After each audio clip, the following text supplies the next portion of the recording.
Please note that no AI, colorization or digital enhancement has been applied to my personal archive of original postcards, photographs, slides and negatives featured on this YouTube channel.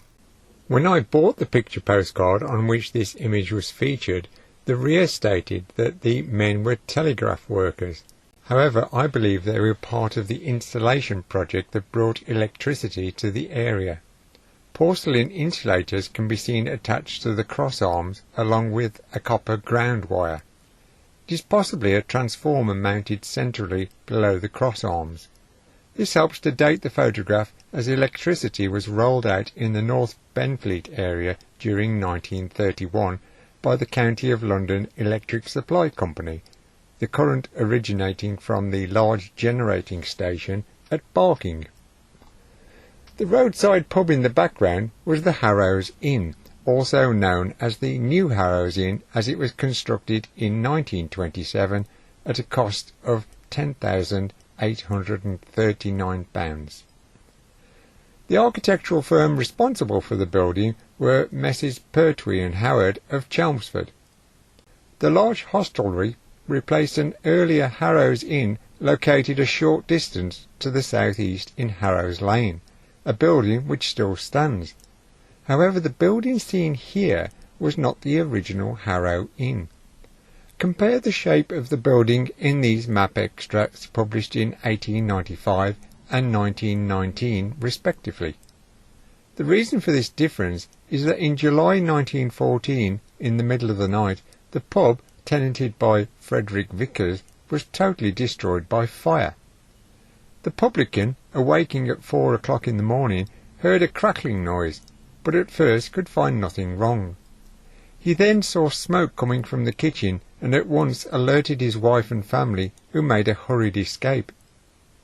The cellar and kitchen were found to be on fire, and the building being old and largely built of wood, the flames spread with great rapidity.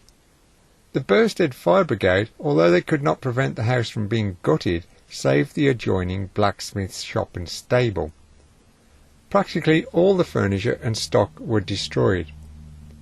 The property, owned by the Baddow Brewery Company, was insured. The Baddow Brewery was acquired by Seabrook & Sons in 1927, the Harrow Inn being one of 53 tied houses included in the purchase. Seabrooks were themselves bought out in 1929 by Charringtons. The brewery successfully had the licence transferred to the site fronting the new Southend arterial road.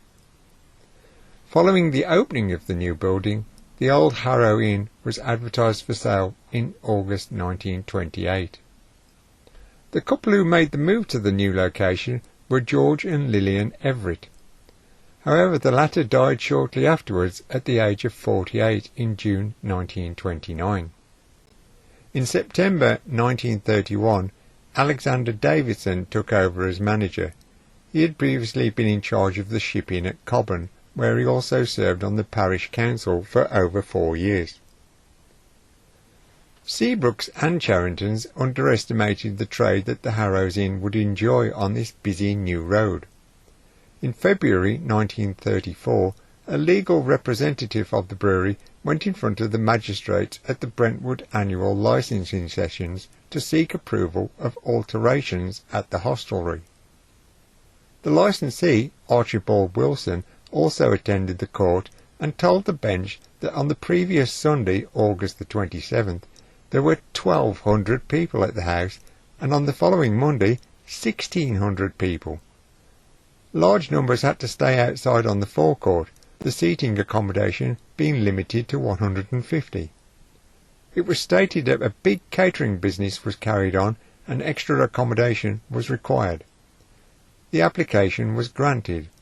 The reason for such large numbers piling into the Harrows Inn was that it became a key stop on the route to and from Southend-on-Sea. Buses and coaches would call in for refreshments en route. Thanks for viewing and listening to my blurb. If you enjoyed the video, please give a thumbs up. Post your comments below if you have more info or a question. If you think these video clips rock, you can also subscribe to the channel.